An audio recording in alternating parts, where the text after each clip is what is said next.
इसमें बहुत घाटा और फायदा डिपेंड करता है।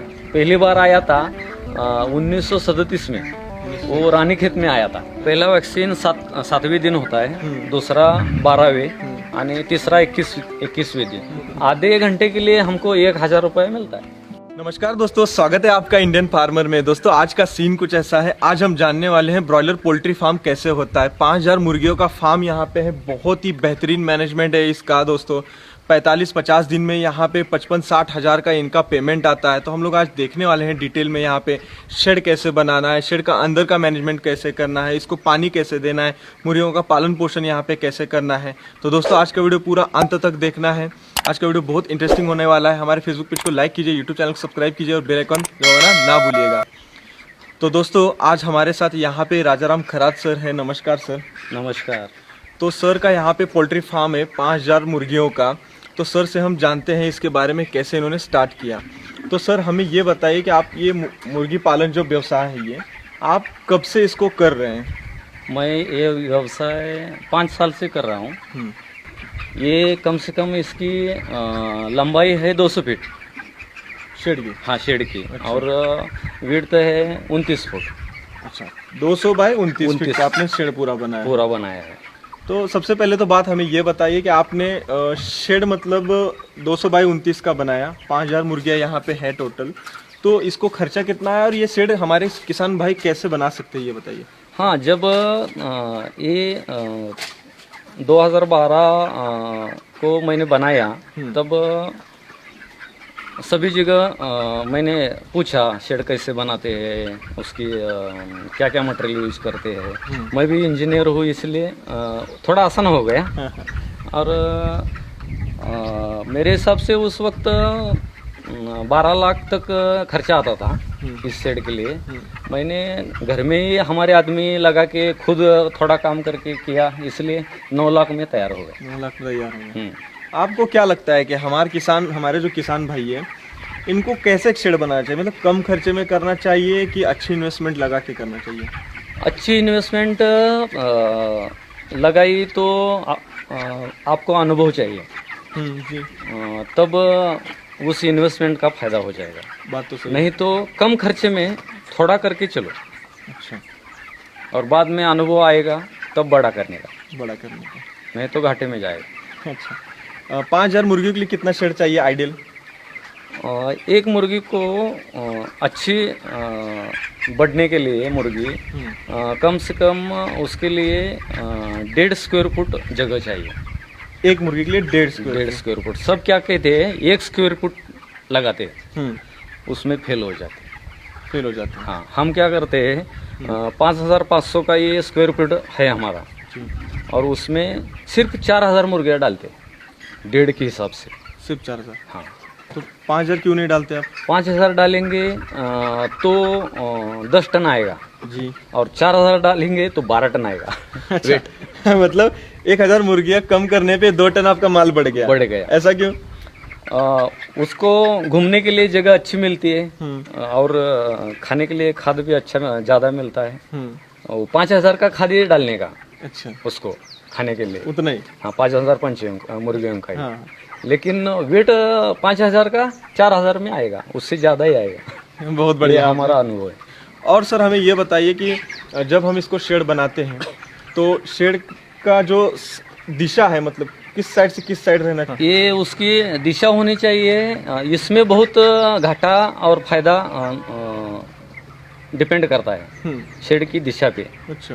वो पूर्व और पश्चिम तक होगा, ऐसा लंबा पूर्व से पश्चिम तक। उससे क्या होता है, वो सूरज का उत्तरायण और दक्षिणायन होता है। हाँ जी। उसी वजह से ऐसा पूर्व और पश्चिम की तरफ से शेड होने से वो नैऋत्य मौसमी वो जो हवा होती है और ईशान्य मौसमी हवा होती है, इसका उपयोग करके वेंटिलेशन होता है और एरिएशन अच्छा होता है। इसलिए पूर्व और पश्चिम की तरफ ही चाहिए। पूर्व और पश्चिम तरीके। और हाइट इसकी कितनी रहनी चाहिए? हाइट कम से कम बीच में की 12 फुट और साइड की 8 से 9 फुट तक होनी चाहिए।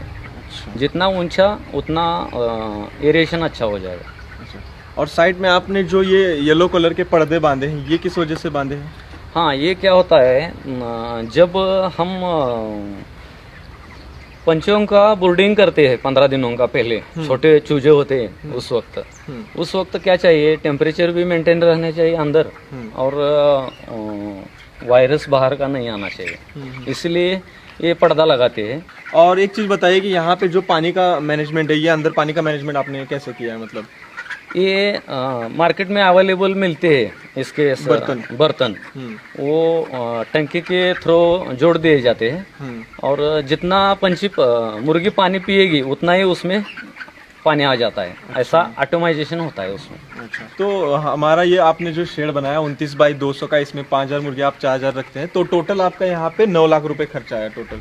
मतलब ये ऑटोमाइजेशन 5 साल पहले, 5 साल पूरा। अभी 15 लाख आता है। अभी 15 लाख तो आएगा ये, इतना हेवी अगर शेड बनाएंगे तो। उसके ऊपर आपने स्प्रिंकलर वगैरह लगाए हैं? हाँ, ऊपर स्प्रिंकलर लगाए 10 फीट पे। वो क्या करता है, टेम्परेचर मेंटेन करता है। वो हमारा बोरवेल का पानी है 1.25 इंच है, वो स्प्रिंकलर पे हॉल सिस्टम जोड़ के मैंने अटैच किया है। वो 12 से 3 बजे तक चालू रखता हूँ। 12 से 3। वो ऊपर से ऐसा गिरता है और अंदर ठंडी हवा आ जाती है। अच्छा, और कूलिंग अच्छा होता है, इसकी वजह से मुर्गियों की मोर्टेलिटी नहीं होती। तो दोस्तों एक चीज़ कीजिए कि आप जो अपना शेड बना रहे हैं उसके ऊपर छोटा छोटा माइक्रो स्प्रिंकलर जरूर लगाइए, क्योंकि टेम्परेचर बहुत ही ज़्यादा मेंटेन रहता है और बहुत ही बेहतर रहता है। तो यहाँ पे दोस्तों हम राजाराम खरात सर के पोल्ट्री फार्म पे, यहाँ पे क्या है कि मुर्गियाँ बहुत ही हेल्दी है। यहाँ पे 25 दिन की हो चुकी है और इनका 45-50 दिन में पूरा मुर्गियाँ का प्लॉट यहाँ पे बैच एक ख़त्म हो जाती है। तो यहाँ पे इनसे हम पूछेंगे अभी कि मुर्गियाँ स्टार्ट से लेके अंत तक ये कैसे मुर्गियों को ट्रीट करते हैं दोस्तों। तो सर हमें बताइए कि आप मुर्गियाँ लाने से लेके जो मार्केट कंपनी लेके जाती है तब तक का पूरा बताइए कि मुर्गियाँ इतना हेल्दी क्यों है, सब एक एक चीज़। क्या होता है, पहले इसको अब मुर्गियाँ गई तो इसको धो के ये सभी ये खाद बना है, हाँ, वो खाद निकाल के बाद में धोते हैं सभी शेड। ये लगा के STP लगा के धोते हैं हम, और पूरा क्लीन करके इसको चूना लगाते हैं। चूना लगाने के बाद ये पर्दा वगैरह पैक करते हैं। पैक करने के बाद फ्यूमिगेशन करते हैं। अच्छा, यानी कि कोई वायरस होता है, कीट होते हैं, इसको जाने के लिए वो कंपनी का मशीन आ जाता है फ्यूमिगेशन का। वो नहीं आया तो भी हम क्या करते हैं, वो गोमूत्र लेके अपने पंप में डाल के सब छिड़का दें। उससे क्या होता है, वो सभी कीटाणु मर जाते हैं। और बाद में फ्यूमिगेशन होने के बाद 4 दिन बाद चूजे कंपनी देती है। ज़्यादा से ज़्यादा रात को 4 बजे सुबह को बोल देते हैं शाम को आएंगे। रात के 12-1 बजे आ जाते हैं। वो अंडे से बाहर आए हुए 2 घंटे में चूजे आते हैं, यहाँ पहुँच जाते हैं। हाँ, हचरे में अंडे से बाहर आए तब एक वैक्सीन करके वो लेके आते हैं। अच्छा, और 2-3 घंटे में हमारे शेड पर पहुंच जाते हैं। वो गिन के लेते हैं हम। गिन के नहीं लिए तो क्या होता है, बाद में वो कम आए तो पेनल्टी लगती है। इसलिए गिन के लेने का, जो बीमार है चूजा वो वापस देने का, लंगड़ा है वो वापस देने का। अच्छा, नहीं तो नुकसान होगा। हाँ, नुकसान तो होगा। ये खबरदारी बरतनी चाहिए, हाँ, फार्मर को ध्यान में रखना चाहिए। उसके बाद वो आते वक्त जब चूजे आए तब उसमें खाने के लिए उसको खाद और गुड़ और पानी का मिश्रण पीने के लिए रखना चाहिए स्टार्ट में। हाँ, स्टार्ट में कैल्शियम होता है उसमें, गुड़ में। वो कैल्शियम पिया चूजे ने तो वो हेल्दी हो जाता है। अच्छा, इसलिए पहले पानी में गुड़ मिलाते हैं हम। 5,000 पंछियों के लिए 2 किलो गुड़ मिलाते हैं, 2 किलो गुड़ का पानी।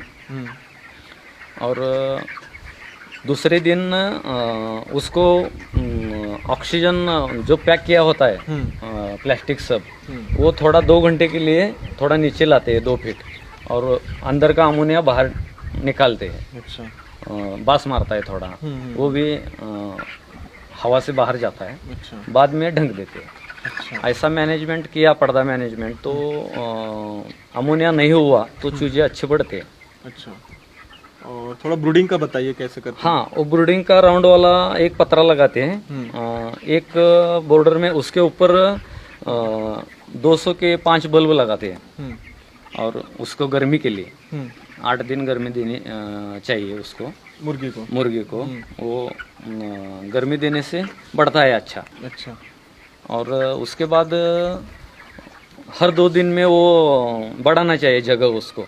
अच्छा, पहले थोड़ी जगह, फिर हाँ, धीरे धीरे कम पड़ती है जगह, बढ़ाना चाहिए। और बाद में 6 दिन हो गए तो 7वें दिन उसकी वैक्सीन करनी पड़ती है आँख में। अच्छा। 1 बूंद डालनी पड़ती है, वो भी शाम को ठंड होती है तभी, वो फ्रिज में होता है वैक्सीन, वो ठंडा करके उसमें वो ड्रॉपर से 1-1 बूंद डालते हैं। अच्छा। वो 7वें दिन डालते हैं। अच्छा। 7वें दिन सिर्फ साफ पानी उसको पिलाते हैं दिन भर, वैक्सीन होता है इसलिए। फिर बाद में 8वें दिन से बाकी का खाद और पानी में भी थोड़ा किसी का पीएच कम ज़्यादा होता है तो टैबलेट मिलती है पीएच लेवल करने के लिए, वो टैबलेट डालते हैं। तो 45 से 50 दिन में मुर्गियाँ आपकी कितना आप उसको खाने को देते हैं, फीड जो है? हाँ, वो क्या होता है, कम से कम ये 4000 मुर्गियों के लिए 50 दिन तक हमारे यहाँ 20 टन खाद खाती है। 20 टन खाती है, और वो 2.5 किलो के आसपास हो जाती है। 2.5 किलो 3 किलो तक हो जाती है 50 दिन में। 50 दिन में 3 किलो, 42 दिन में 2.5 किलो हो जाती है। 42 दिन में हो जाती है। उसके 42 दिन से कंपनी पक्षी ले जाना चालू कर देती है। किधर रेट नहीं होगा तो 50 दिन तक रखते हैं। तब थोड़ी केयर करनी पड़ती है थोड़ी। क्या होता है, वेट ज़्यादा होता है इसलिए मॉर्टेलिटी बढ़ती है, तो कुछ एलोवेरा डालने का, एलोवेरा का पानी, कई बीमारी होती है, सर्दी होती है उनको, सर्दी के लिए सभी औषधियाँ मेडिकल में है, वो महंगी है। 5 दिन का डोज करने के लिए कम से कम 5000 लगता है। अच्छा। इस शेड को हम वैसा नहीं करते, हम क्या करते हैं, वो आयुर्वेदिक का मेडिसिन यूज करते हैं। अच्छा। वो 200 ग्राम जब सर्दी हो मुर्गियों को तब क्या करने का, 200 ग्राम हल्दी और कच्ची हल्दी, 200 ग्राम अदरक और 200 ग्राम लहसुन देसी वाला, ये सब पीस के उसका पेस्ट निकाल के वो जितने अपने ड्रिंकर होते हैं, समझो हमारे 100 ड्रिंकर है तो 100 ड्रिंकर में 100 ग्राम करके उसका पानी डालते हैं, वो मिश्रण। और वो दिन भर पीते हैं मुर्गियाँ। 3 दिन ऐसा डोज करने का, सर्दी भाग जाएगी, सही हो जाएगी। हाँ, बढ़िया देसी उपाय, हर एक चीज पैसे की बहुत कम से कम ये 5000 का उपाय होता है तो उसमें हमारे 200-300 रुपये जाते हैं। और ये सर्दी सबसे ज़्यादा बीमारी होती है। अच्छा, मुर्गी इसीलिए वो पर्दा मैनेजमेंट नहीं होता किसी का, सभी का नहीं होता बराबर, तो सर्दी बढ़ जाती है। पहला वैक्सीन 7वें दिन होता है, दूसरा 12वें आणि तीसरा 21वें दिन। टोटल 3 वैक्सीन होते हैं। पहला लासोटा बोलते हैं उसका नाम, लासोटा बोलते हैं, और दूसरा वाला IBD बोलते हैं। वो IBD यानी गंबोरो का, वो मुर्गे ऐसा एक ही जगह खड़ी रहती है, और वो गंबोरो आया IBD तो 3 दिन में सभी फार्म मर जाता है, 3-4 दिन में पूरा खत्म हो जाएगा। कभी कभार आ जाता है लेकिन बहुत खतरनाक है। पूरा लॉस हो जाता है। सब हिंदी में बोलते हैं रानी खेत उसको। पहली बार आया था 1937 में, वो रानी खेत में आया था। अच्छा। अपने हिमाचल प्रदेश में रानी खेत। हाँ, उसके नाम से ये रानी खेत बोलते हैं उसको। अच्छा। और एक होता है तीसरा रोग बहुत होते हैं इसमें। अच्छा। लेकिन मेजर रोग 3-4 होते हैं। तो सर हमें आप ये बताइए कि आपके पोल्ट्री फार्म में जो है एक म्यूजिक सिस्टम लगा है, ये क्यों आपने लगाया है? हाँ, ये म्यूजिक सिस्टम बहुत अहम काम करता है। जब ये क्या होते हैं, किसी बाहर का आवाज आया, इधर से ट्रेन भी गुजरती है तो ये एक के ऊपर एक बैठ जाके मर जाती है। अच्छा। मुर्गियाँ तब ये स्पीकर लगा के म्यूजिक सिस्टम जोर से बजाया तो क्या होता है, उसकी धुन में ये खा जाते हैं बहुत। अच्छा। और बाहर का आवाज भी नहीं उनको आता, डरती भी नहीं है, इसीलिए म्यूजिक सिस्टम लगाते हैं। तो ये बैच जो है टोटल 45-50 दिन में आपकी तैयार हो जाती है। इस बैच में आपको तैयार करने में टोटल खर्चा कितना आता है? हाँ, बैच के लिए ये भूसा होता है, वो चावल का तूस होता है, राइस। हाँ राइस, वो राइस का तूस होता है, वो 7 रुपये kg भी इधर पहुंच जाता है। वो 2 टन लगता है। अच्छा। 2 टन के लिए 14,000। और कोई मेंटेनेंस लाइट का होता है, वो 1,000-2,000 का होता है। लाइट बिल 2,500 से 3,000 का होता है। मतलब 15-16 हज़ार का हाँ, खर्चा 16,000 का खर्चा होता है। बाद में वो जो मेडिसिन वैक्सीन होते हैं 3, वो 4,000 के होते हैं। ऐसा 20,000 हो जाता है, 20,000 खर्चा कम से कम। और मेडिसिन बाकी बीमारी आई तो वो मेडिसिन अलग। अच्छा। लेकिन हम क्या करते हैं, घरेलू नुस्खे बनाते हैं, इसलिए 20,000 में हमारा मैनेज हो जाता है। और 20,000 का वो जो इसका वेस्ट निकलता है बाद में, वो फसलों के लिए खाद बनाने के लिए, वो तो है, खाद इसका बनता है। वो 4,000 रुपये टन बेच देते हैं हम। अच्छा। वो 20,000 बनता है हमारा। अच्छा। उससे खर्चा निकल जाता है। अच्छा, मतलब इस जो ये तूस है, हाँ। तूस से पूरा ये जो खाद बना, इससे खर्चा पूरा आपका लेवल हो गया। हाँ। और यहाँ पे माल कितना निकलता है आपका? वो माल कम से कम 10 टन निकलता है मुर्गियों का। अच्छा। ज़्यादा से ज़्यादा अब 12 टन 400 kg के पास मैं गया था। अच्छा। और आप 5-6 साल से टोटल कर रहे हैं 2012 से, तो एवरेज रेट आपको क्या मिलता है हमेशा? हाँ, हमें एवरेज रेट कम से कम 45,000 से 60,000 तक मिलता है। तो मतलब 45 रुपये से एवरेज रेट हर केजी के लिए।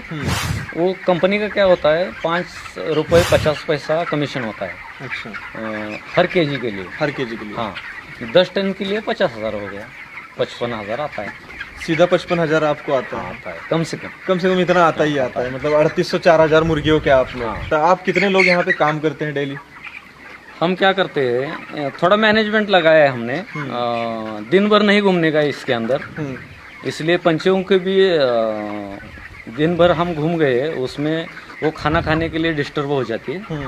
तो सुबह 6 बजे 15 मिनट काम करते हैं हम, 5-6 आदमी घर के ही। अच्छा। और शाम को 15 मिनट। अच्छा। वो बर्तन धोने का और खाद डालने का, बस इतना ही काम करते हैं। और डालते समय मुर्गी का अध्ययन भी करते हैं, निरीक्षण भी करते हैं, वो करना पड़ेगा। रोग कौन सी बीमारी आई है, ये बैठी ऐसी बैठी क्यों है। अच्छा। बैठी होगी तो अलग उसका कंपार्टमेंट बनाने का, अच्छा। तो रोग नहीं फैलता है। अच्छा। ऐसा ही करना पड़ेगा। और शाम को 15 मिनट और सुबह को 15 मिनट, ऐसा जोड़ के आधे घंटे के लिए हमको 1,000 रुपये मिलता है। डेली का 1,000 रुपये मिल रहा है, अगर 45-50 हज़ार जोड़े। हाँ, सिर्फ ये 5 घंटे में है। और 1,000 लीटर पानी लगता है हर दिन में। एक और चीज़ ये बताइए कि अभी जो है कोरोना वायरस का बहुत ज़्यादा हवा चल रहा है, उसके वजह से लोग पोल्ट्री फार्मिंग नहीं कर रहे हैं, तो इसकी क्या मतलब आपको कोई दिक्कत होगा कोरोना वायरस से? हाँ, सभी लोगों को हाथ जोड़ के विनती है हमारी कि कोरोना वायरस से डरने की कोई बात नहीं है। हमारे डॉक्टर लोग कहते हैं, और हमारे सभी फार्मर भाइयों को कहना है हमारा कि कोरोना वायरस से डरने की बात नहीं है। ये कम से कम इसका मांस 280 डिग्री से उबालता है। उबालने के बाद कोरोना नहीं और कुछ कौन सा भी रोग इसमें ठहरेगा ही नहीं। इसलिए ये खाने के लिए अच्छा है और सभी लोग इसका उपयोग करें। मतलब कोई दिक्कत नहीं है कोरोना वायरस? दिक्कत नहीं। मैंने तो मार्केट में जब जाता हूँ तो सुनता हूँ कि यार कोरोना वायरस है, मांस ना खाओ, ये ना खाओ, वो ना खाओ। मतलब मुर्गियों का रेट बहुत ज़्यादा गिर गया है, ब्रॉयलर पोल्ट्री फार्म नहीं कर सकते। हाँ, ये सब अफवाह है, अफवाह ये झूठी है। अच्छा। सभी खा सकते हैं। तो थैंक यू सर, आपने बहुत ज़्यादा अच्छी जानकारी हमको दी। बहुत अच्छा लगा आपसे बात करके। तो दोस्तों, अभी हम लोगों ने यहाँ पे देखा कि शेड कैसे बनाना चाहिए, मुर्गियाँ कितनी यहाँ पे रखनी चाहिए, उसको ध्यान क्या देना चाहिए, कुछ देसी दवाइयाँ भी हमने देखी, और डेली का यहाँ पे इनकम कितना होता है और हिसाब से बैच का इनकम कितना है वो भी देखा। छोटी छोटी चीज़ों का वो अलग अलग पार्ट बनाएंगे, वो अगर आप चाहते हैं कि नहीं वो कमेंट में आप मुझे ज़रूर पूछें। और ये वीडियो को लाइक कीजिए, शेयर कीजिए, चैनल को सब्सक्राइब कीजिए, और हाजिर होंगे दोस्तों एक और नई वीडियो के साथ। तब तक करते रहिए मेहनत, क्योंकि पावर है तो पावर है। धन्यवाद।